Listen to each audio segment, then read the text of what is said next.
Assalamualaikum warahmatullahi wabarakatuh. Salam sejahtera, salam sehat, salam bahagia untuk teman-teman semua, sahabat Sekolah Kader Bangsa yang saya hormati, yang saya cintai. Mas Widji, terima kasih. Tolong di off dulu ya, itunya. Terima kasih atas kehadiran 3 narasumber, 3 pemantik agenda hari ini yang akan mengupas tentang bagaimana kita mencoba menawarkan sebuah solusi kalau terhadap masalah krisis mental bangsa. Nah, saya ini terlalu ekstrim mungkin. Wah, apa betul ini bisa mengalami krisis mental? Ini hanya saya mencari referensi dari beberapa Kompas terakhir, termasuk tulisannya Pak Wikandi. Nah, jadi rasa-rasanya sampai detik minggu kemarin atau minggu ini ya, ada seorang pejabat yang masih ketangkap begitu ya. Saya juga heran ya. Jadi kalau kita bicara krisis, teman-teman atau saudara-saudara sekalian, kita bicara kurang ya. Krisis ekonomi, krisis energi, krisis pangan, pasti ada kurang resource-nya, kurang supply-nya, kan begitu ya. Nah, dalam kaitannya dengan karakter atau yang disebut dengan krisis mental, tentunya yang berkaitan dengan mental-mental yang baik.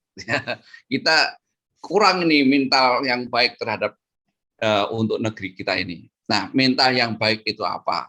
Macam-macam, tapi paling tidak mengacu kepada falsafah atau nilai-nilai yang kita coba kembangkan atau kita coba ikuti, yaitu jujur, peduli, disiplin, berani, ya, dan kompeten. Nah, Bang Irwan tentunya sudah punya materi yang terkaitan dengan mental pemenang. Ini penting, ya. Seringkali mental kita itu satu orang yang enggak selalu effortnya itu kurang, gitu, seakan-akan itu. Wah, kurang kreatif, kurang kerja keras, ya. Nah, itu. Jadi kurang ketersediaannya, kurang adanya para orang-orang yang memiliki mental baik. Nah, krisis mental sudah sudah sering kita baca, ya, adanya korupsi, ya, adanya integritas para pelaku, ya, di Indonesia ini, termasuk masyarakat umum yang terkait dengan disiplin, tentang sampah, ya, tentang kebersihan, tentang cara mengantri, itu juga masuk mental, ya. Jadi, tapi kita akan menyoroti khususnya adalah mental-mental yang dimiliki oleh para panutan kita, kayak gitu. Nah, apa ukurannya? Kok bilang Indonesia krisis mental? Nah, ini banyak ya, tentunya saya kira ya mungkin karena tidak ada yang melakukan riset gitu ya, bahwa kenapa mental Indonesia, tapi paling tidak kita bisa menengok lah, ya, melihat, baca, merasakan, merabakan itu bahwa banyak pejabat yang korupsi, ya, banyak pejabat yang integritasnya rendah. Coba sel-sel tahanan juga masih penuh. Saya kira kalau integrasinya bagus, sel-sel itu tahanan mungkin jarang ya, kosong lagi kayak di Belanda, udah kosong gitu ya. Ini banyak yang menjadi pembohong sekarang ini masuk dalam hoak, ngeri juga, mengerikan ya. Media sosial diisi dengan kata-kata yang tidak mendidik, tapi lebih hanya karena ingin subscriber yang tinggi sehingga membuat konten yang sangat berbahaya, dan saya kira itu bukan menjadi bagian yang penting di dalam mental bangsa kita, ya. Jadi lantas apa ini solusinya, kan begitu. Nah, inilah siang ini sengaja teman-teman saudara Sekolah Kader Bangsa Wasalim, saya mengundang 3 pemantik. Saya kira supaya kita bisa diskusi. Sebetulnya tidak mudah, ya. Sekali lagi Pak Sal selalu menyatakan, Mas Kus, jangan tidak mudah, selalu bisa. Nah, selalu bisa saya katakan, tapi tetap konsisten.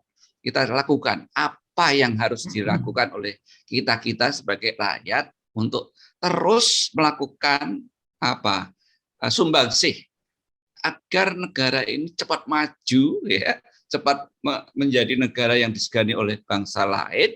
Karena apa? Karena karakter atau mental bangsa ini adalah baik. Itu. Nah, kenapa demikian? Karena itu adalah salah satu energi kalau negara ini menjadi negara maju. Kalau tidak, saya hakul yakin akan sulit menjadi negara maju kalau mental bangsa masih seperti saat ini, ya. Pemalas itu kata orang lain, ya. Pembohong, ya kan? Tidak jujur. Wah, bangsa yang korup. Wah, ini mengerikan. Ya, kita mencoba cari masukan, cari solusi. Apa yang harus kita lakukan? Nah, dengan ngomong seperti ini tentunya kita juga berharap diri kita, komunitas kita, SKP Salim juga bisa mengerem. Oh, saya menjadi bagian yang harus menjadi solutif untuk membangun mental bangsa ini. Untuk itu saya ingin minta teman-teman pemantik yaitu 3 dari program ini. Pertama, saya berharap yang paling mudah menurut saya ini Mas Fidelis. Siap Mas ya? Mas Fidel. Halo. Siap. Ya, siap Mas Kus. Ya. Mas Fidel ini ya founder Education Training and Consulting ya. Dia sangat mengamati sekali perilaku di organisasi, individu, pendidikan anak. Jadi kenapa saya minta beliau hadiri? Karena perspektifnya sudah banyak yang dia lihat dari mana-mana, ya, termasuk karena sekolahnya di luar negeri, sehingga punya perspektif dari negara lain. Paling tidak itu masukan yang saya lihat di kepalanya itu ada. Gimana caranya membangun mental positif bangsa ini? Nah, untuk itu saya minta Mas Fidel presentasi dulu. Ya, silakan kira-kira 15 sampai 20 menit ya. Kalau saya 15 menit lah. Oke. Nanti kita diskusi. Ya. Monggo Mas. Terima kasih banyak Mas Kus. Selamat siang kepada bapak-bapak dan ada juga ibu kelihatannya ya peserta. Selamat siang. Saya izin untuk share screen sebentar. Saya sudah siapkan beberapa slide saja, tidak banyak. Ya, baik. Mudah-mudahan kelihatan ya, Mas Kus ya. Kelihatan. Kelihatan ya. Ya. Baik. Nah, yang saya bahas ini hanya sederhana aja. Apa itu sikap mental? Lalu bagaimana proses pembentukannya? Sehingga nanti kalau krisis, lalu kalau kita tahu bagaimana proses pembentukannya, lalu kita tahu juga bagaimana proses menanggulanginya. Itu kira-kira yang nanti akan kita bahas. Nah, saya kasih 2 itu saja topiknya, karena waktunya juga tidak begitu banyak. Nah, ya yang pertama, berarti apa itu sikap mental? Nah, sikap mental itu adalah disposisi mental. Jadi sesuatu sikap yang proses terbentuknya itu mulai dari seseorang lahir. Jadi waktu bayi lahir, dia belum punya sikap mental. Tetapi nanti sesudah dia belajar dari keluarganya, lingkungannya, dari pendidikannya, akhirnya dia memiliki sikap mental yang merupakan kecenderungan di dalam dirinya. Otomatis kecenderungan itu menjadi sebuah prinsip penggerak dan mengatur perilaku kita. Berarti sikap mental ini bisa positif, bisa negatif. Tergantung bagaimana ditanamkan dari lingkungannya. Mulai dari lingkungan keluarga. Berarti ini saya ambil sebagai definisinya. Nah, berarti kalau begitu, kalau kecenderungan yang ada di dalam diri orang, berarti itulah yang kita sebut disposisi. Berarti kecenderungan itu tidak lagi disadari, tetapi dia hadir terus, mendorong perilaku menjadi prinsip, menjadi representasi mental, dan mengarahkan perilaku ke tujuan yang ingin dicapai. Misalnya, kalau orang itu sudah ada disposisi batin untuk suka menolong orang lain, di mana saja pun dia ketemu orang yang mau ditolong, itu pasti akan dia tolong. Dia sudah punya disposisi batin. Demikian juga orang yang punya disposisi batin senang menjalin persahabatan, peduli dengan orang lain, menghargai orang lain. Maka kalau misalnya dia lihat ada yang perlu dibantu, tanpa ada yang menyuruh, dia langsung ada disposisi batin kecenderungan untuk mau membantu. Nah, ini terbentuk oleh proses pengalaman-pengalaman dari kecil.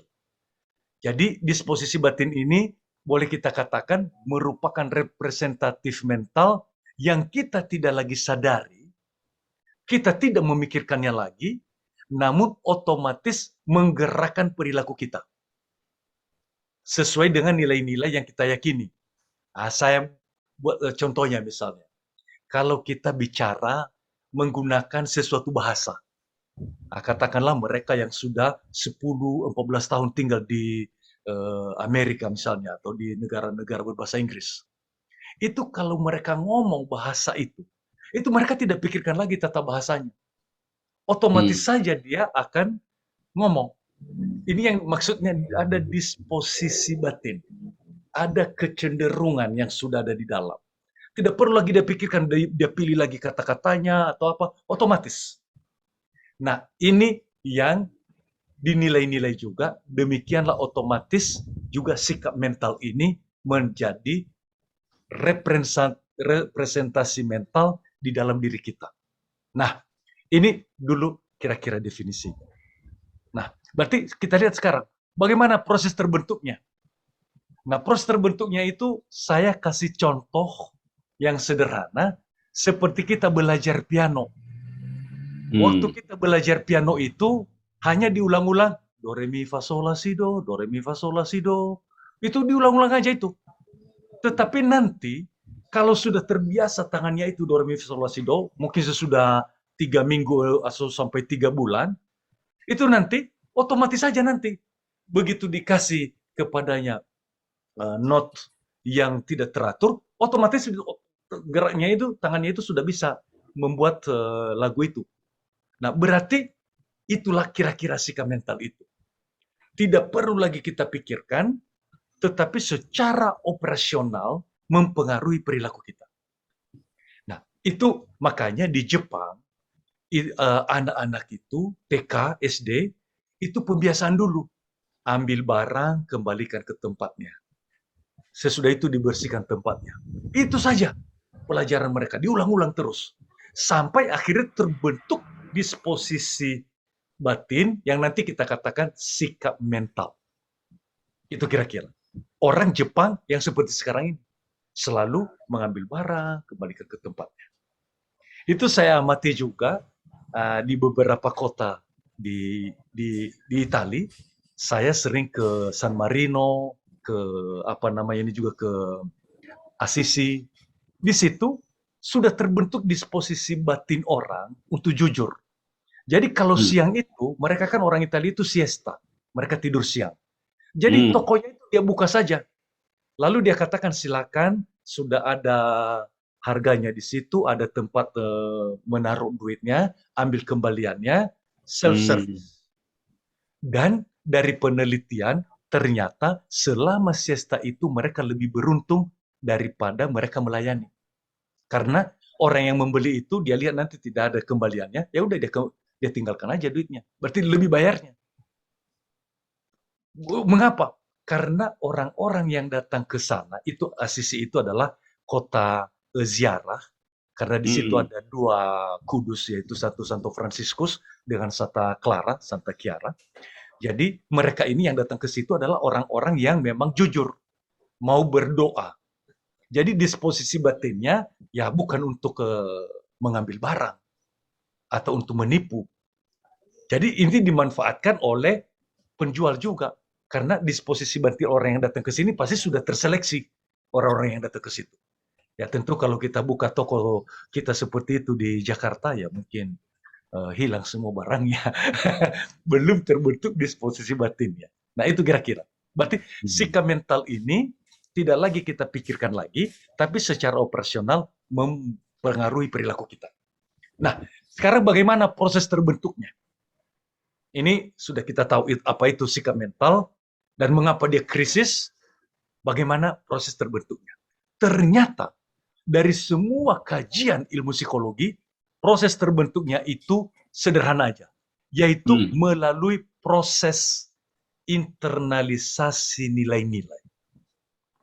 Jadi anak-anak itu Aku lupa, belum punya sikap mental aku lupa sama begitu dia lahir. Stop. Tetapi anak-anak itu waktu mereka lahir, mereka mulai mengamati. Mamanya menghormati papanya, papanya Oh menghormati iya, yang mamanya. masang itu. Atau kalau mereka bertengkar, papanya ini mendiamkan mamanya, atau mamanya mendiamkan papanya. Itu diamati oleh anak. Diinternalisasi. Nanti terbentuk pelan-pelan, itu dari lingkungan ini, dari lingkungan kehidupan ini, terbentuk sikap mental. Nanti kalau anak ini bertengkar juga dengan temannya, dia juga akan mendiamkan. Kalau negatif. Kalau positif, kalau nanti juga bertengkar, mereka berdialog, itu yang diamatinya, anak juga nanti dialog. Loh, kok Kak Itu ngopi? kira-kira. Berarti kalau begitu boleh kita katakan sikap mental itu dibentuk oleh lingkungan. Bisa nanti lingkungan TK, SD, SMP, SMA, lingkungan sekarang itu lingkungan media sosial.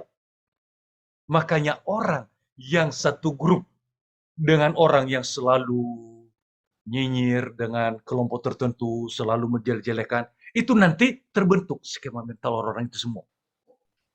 Berarti benar yang dikatakan oleh Mas Kus sebagai pengantar tadi sebelum kita mulai ini, berarti kita pengaruhi. Berupa pidato, berupa apa. Mereka menonton. Sebenarnya secara diam-diam, waktu mereka menonton pidato dan mereka melakukan juga pidato itu berapa anak-anak generasi muda ini, itu mereka sedang memberikan macam internalisasi nilai-nilai ke pendengarnya. Jadi terus-menerus saja kita bombardir ini, terus-menerus saja. Itu nanti berubah. Makanya kalau misalnya lingkungan ini sudah jelek, itu nanti krisis. Jadi sudah sampai dia tidak bisa membedakan lagi apakah itu bohong, apa itu jujur. Karena sudah biasa kebohongan itu terjadi. Berarti sikap mental itu terbentuk melalui lingkungan. Pada saatnya, orang yang sudah terbentuk skema mentalnya itu melalui lingkungan, dia bentuk juga lingkungannya. Jadi terjadilah sekarang seperti yang mana duluan, telur atau ayam? Ayam atau telur? Jadi mula-mula lingkungan membentuk skema mental seseorang membentuk juga lingkungannya. Ketika dia menjadi pemimpin di kantor, ya dia bentuk skema mental juga bawah-bawahannya. Dengan demikian sikap mental terbentuk, yang paling penting adalah melalui teladan. Ini yang paling penting. Makanya saya kadang-kadang agak bukan benar-benar saya sangat mengapresiasi. Tahun 1996, waktu itu saya belajar ilmu pendidikan di Universitas Salesian di Roma. Waktu itu terjadi penyalahgunaan karcis. Jadi kalau di Eropa itu kita masuk naik bus, lalu kita stamp kita print kita tiket kita, di situ tertera jamnya. Itu tiket ini berlaku selama 90 menit misalnya. Kita naik moda transportasi apa saja, selama 90 menit tidak usah kita bayar. Asalkan sudah di stamp. Nah, sudah di stempel. Nah, sudah terjadi orang-orang dari luar negeri kan datang dari sana itu mereka beli karcis, itu dikasih minyak sedikit di stemnya itu. Jadi begitu nanti di stem kan keluar dia. Begitu tidak ada controller dihapus lagi. Nah, fenomena ini tertangkap oleh controller.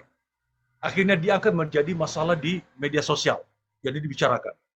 Di universitas saya waktu itu, di Fakultas Pendidikan, diundanglah anak-anak yang SMP, SMA, diundang datang ke kampus untuk diwawancara. Karena ini berkaitan dengan pendidikan. Bagaimana pendapat mereka mengenai penyalahgunaan tiket ini? Anak-anak itu saya sangat kagum. Mereka mengatakan kalau semua orang melakukan seperti itu, berarti transportasi kita bisa kolaps. Karena siapa yang membayar supir? Siapa yang membayar operasional kendaraan? Jadi itu yang mereka pikirkan. Berarti ini tidak boleh kita lakukan. Jadi kita harus membayar supaya transportasi ini sudah melayani kita, bisa melayani kita terus. Nah, itu generasi muda. Mengapa itu terbentuk?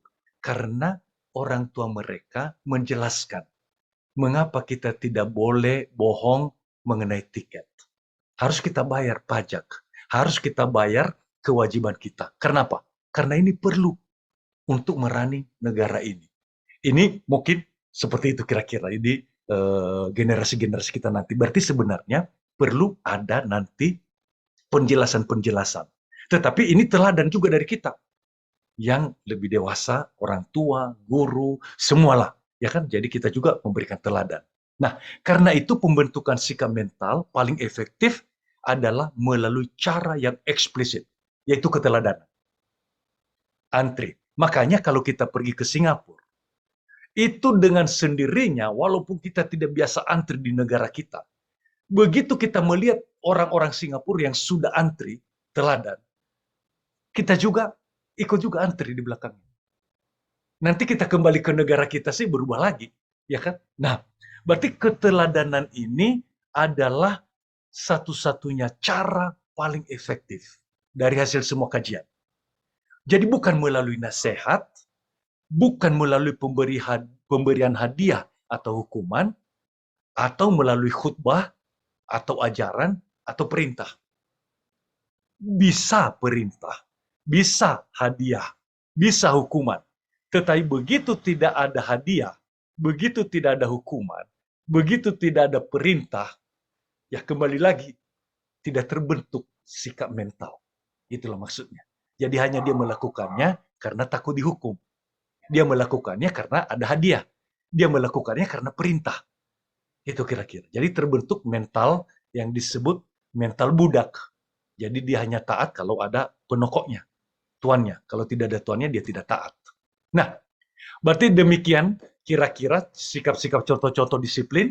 Berarti ada contoh disiplinnya di kantor, selalu disiplin pimpinannya, itu nanti diikuti oleh bawahannya. Demikian juga keberanian. Ada anak lagi viral, itu anak di salah satu negara di Amerika kalau saya tidak salah, itu dia telepon tukang gusur supaya diminta supaya sekolahnya digusur. Lalu ditanya mengapa? Itu guru-guru saya pada akhir pekan selalu kasih PR. Ini sekolahnya digusur aja. Nah, mengapa anak ini bisa mengemukakan pendapat seperti itu? Dilatih keberaniannya.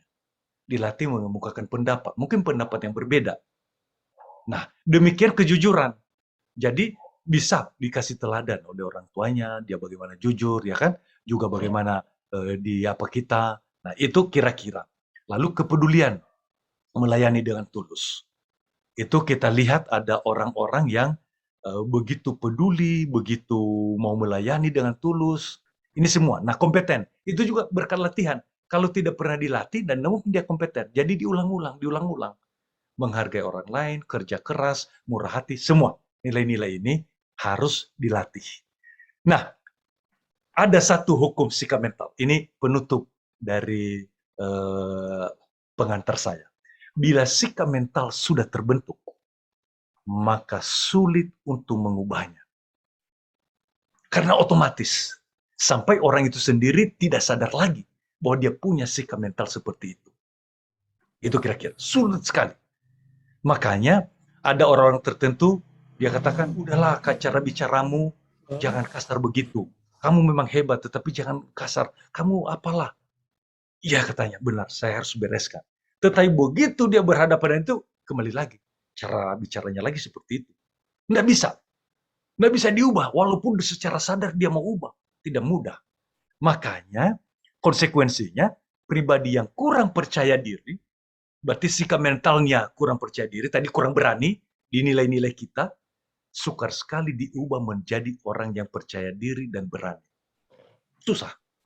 Kecuali nanti dibuat program di mana lingkungannya diciptakan untuk memberanikan dia, dilatih lagi.